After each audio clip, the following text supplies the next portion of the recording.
Hello student, स्वागत है आपका जिम क्लासेस में।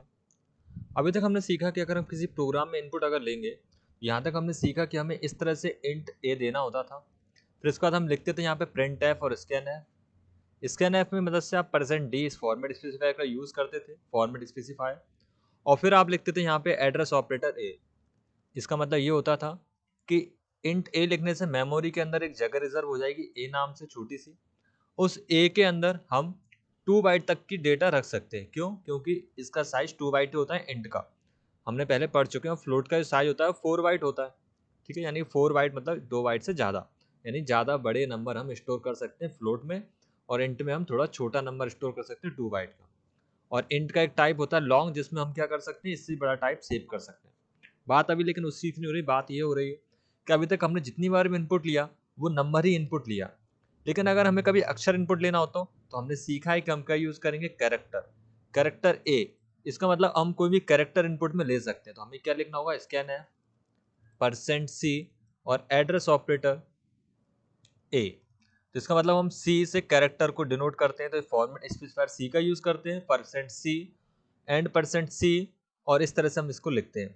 यहाँ पे हम कोई भी अक्षर इसके अंदर स्टोर कर सकते हैं। और अक्षर देने का तरीका क्या होता था, हमने सीखा है single inverted coma. Single inverted coma, तो कैरेक्टर ए के अंदर हम सिंगल इन्वर्टेड कोमा के अंदर कोई भी अक्षर स्टोर कर सकते हैं। जैसे मान लो मैंने आर स्टोर कर दिया, तो इसमें आर प्रिंट हो जाएगा मेरे पास।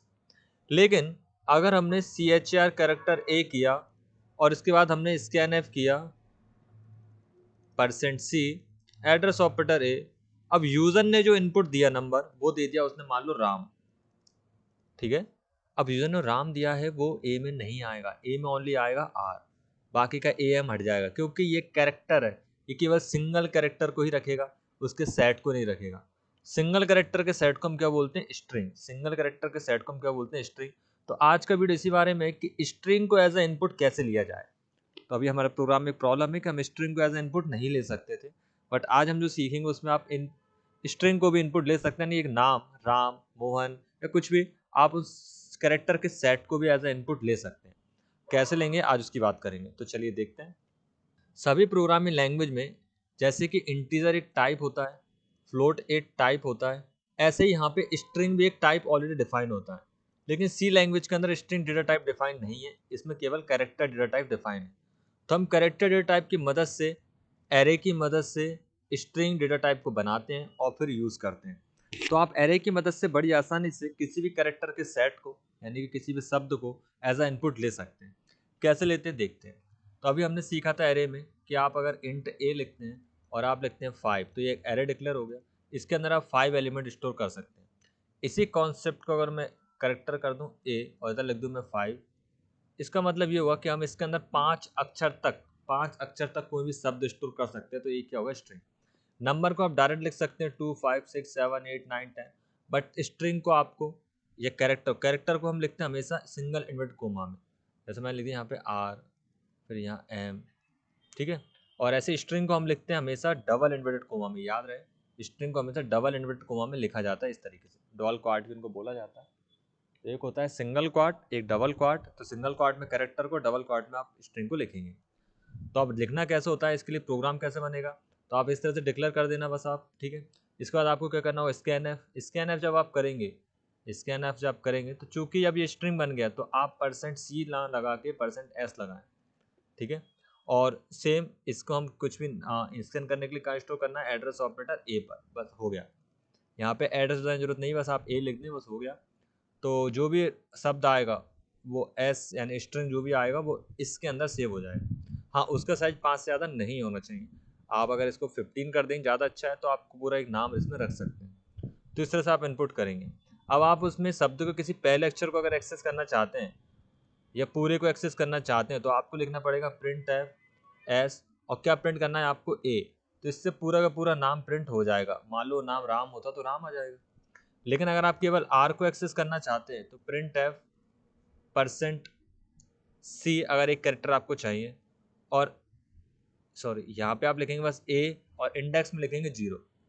अब इसका मतलब ये हुआ कि ए के 0th पोजीशन पे जो कैरेक्टर वो आ जाए तो वो आर आ जाएगा, क्योंकि 0 पे है, ये 1 पे और 2 पे। तो इंडेक्सिंग तो वैसे ही हो रही जैसे कि इंटीजर में या अरे में होती है।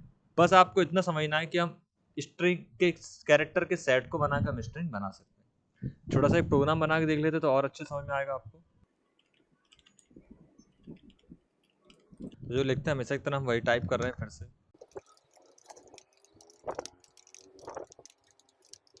ठीक है, तो मैं यहाँ पे एक कैरेक्टर का सेट बना रहा है, तो हमें इंट ना देके यहाँ हम देते हैं कैरेक्टर CHAR, और यहाँ पे इसका नाम देते हैं A। इसका साइज रखता हूँ मान लो मैं 10 रख देता हूँ, और टर्मिनेट। अब देखिए मैं यहाँ पे लिखता हूँ printf, और यहाँ पे लिखते हैं एंटर नेम, या कुछ भी हम लिखवा सकते हैं, scanf, और %s इन स्ट्रिंग के लिए हम यूज़ कर रहे हैं, एड्रेस ऑपरेटर A। बस हो गया। तो इतना कठिन नहीं है, सिंपल है, लेकिन लॉजिक आपको समझना होगा किस तरह से काम हो रहा है। और वापस से मैं प्रिंट करा देता हूँ इसको, ताकि हमें पता रहे कि आउटपुट सेव हुआ कि नहीं हुआ। तो कोमा, इनपुट हमने दिया वो सेव हुआ कि नहीं हुआ, A। तो देखिए यहाँ पे मैं राम दूंगा तो प्रिंट में राम आ जाना चाहिए, इसका मतलब वो A में स्टोर हो गया। F9 एरर चेक करते हैं, कोई एरर नहीं, कंट्रोल है। तो मैंने मान लो यहाँ पे लिखा राज, तो देखिए राज प्रिंट हो गया, इसका मतलब पूरा पूरा अक्षर चला गया। अब मान लो यहाँ पे मैंने कैरेक्टर C ले लिया होता, यहाँ पे भी C। अब रन करते हैं, यहाँ पे लिखा मैंने रमेश, तो देखिए क्या प्रिंट आ रहा है, एरर आ रहा है। एरर मतलब कुछ भी आ गया, क्योंकि उस कैरेक्टर को प्रिंट कर रहा है, जबकि ये स्ट्रिंग है। तो इस चीज़ का ध्यान रखना पड़ेगा। दूसरा, अगर मैंने यहाँ पे दे दिया ए अकेला कैरेक्टर A, और अब मैंने इसको प्रिंट करवाया राम, देखिए एरर आ रहा है क्योंकि स्ट्रिंग नहीं है। तो फिर इसके लिए तो हम यहाँ पे C करेंगे, ठीक है, करेक्ट फॉर्मेट स्पेसिफायर C करना पड़े। अब अगर मैं लिखूँगा यहाँ पर राम, तो आउटपुट में केवल क्या मिलेगा, R, क्योंकि ये केवल एक सिंगल अक्षर को रखता है। तो इस चीज़ को ध्यान रखें, सिंगल कैरेक्टर को जो रखेगा वो C है। अभी ये सिंगल कैरेक्टर बन गया, अब इस कैरेक्टर को मैं स्ट्रिंग बना रहा हूँ इस तरीके से, बस हो गया। और स्ट्रिंग बनाने के बाद हम यहाँ पे एस का यूज़ करते हैं, बस इतना आपको ध्यान रखना है, इसके बाद कोई दिक्कत नहीं है। रन करेंगे तो आप जो लिखेंगे वो प्रिंट होगा, रमेश। इतना होने के बाद अब मान लो आपको इसमें किसी एक अक्षर को प्रिंट करना हो, तो आप कुछ भी नहीं करना, बस यहाँ पे आप एड्रेस डाल दीजिए, जैसे 2 डाल दिया मैंने, रन। अब अगर मैं यहाँ पे लिखता हूँ मान लो मोहित, तो आउटपुट पता है क्या आएगा, वहाँ पे मैंने जो एड्रेस लिखा है, M पर 0 है, O पर 1 है, H पर 2 है, तो आंसर मेरे सामने क्या आ रहा है, एरर। क्यों? क्योंकि मैं स्ट्रिंग को प्रिंट कर रहा हूँ, क्योंकि मैं तो कैरेक्टर को कर रहा हूँ। अब ठीक है, अब मैं लिखूंगा फिर से मोहित, तो आंसर में क्या आ रहा है, H। क्यों आ रहा है आप समझ गए, M पे 0, O पर 1 और H पर है 2, इंडेक्सिंग के हिसाब से 0 1 2 3 4, 5 एलिमेंट का ये पूरा सेट है, इंडेक्सिंग 0 शुरू होती है 4 तक जाएगी। अगर मैं यहाँ पे लिखूंगा A4, तो आउटपुट में क्या आएगा, T, और अगर मैं लिखूंगा 0 तो आउटपुट आएगा M मोहित में, और अगर मैं लिखूंगा 1 तो यहाँ पे आएगा O। ठीक है, तो इंडेक्सिंग आपको याद रखें, कोई भी नाम हम ले सकते हैं। तो इस चीज़ का ध्यान रखें, आप इंडेक्सिंग की मदद से सिंगल कैरेक्टर को प्रिंट करा सकते हैं, और पूरी पूरी स्ट्रिंग को प्रिंट करा सकते हैं एस की मदद से। तो स्ट्रिंग से रिलेटेड प्रोग्राम आपको समझ में आ गया होगा। स्ट्रिंग के कंसेप्ट हमारा लास्ट कॉन्सेप्ट था सी बेसिक्स के अंदर। अब इसके आगे के वीडियो जो वो फंक्शंस के बारे में बात करें, जो कि थोड़ा एडवांस बनाएगी इस चीज़ को। अभी तक हमने कोड बनाए थे, अब इन्हीं कोड के हम सेट बना के फंक्शंस के थ्रू काम करना सीखेंगे। तो आने वाले वीडियो थोड़े एडवांस में, ये जो सीखा ये तो आना ही चाहिए, बहुत ही बेसिक्स लेवल्स पे था। अब थोड़ी हम एडवांस चीज़ों की बात करेंगे। कोई भी दिक्कत लगे कमेंट्स का जरूर बताएं। Thanks for watching.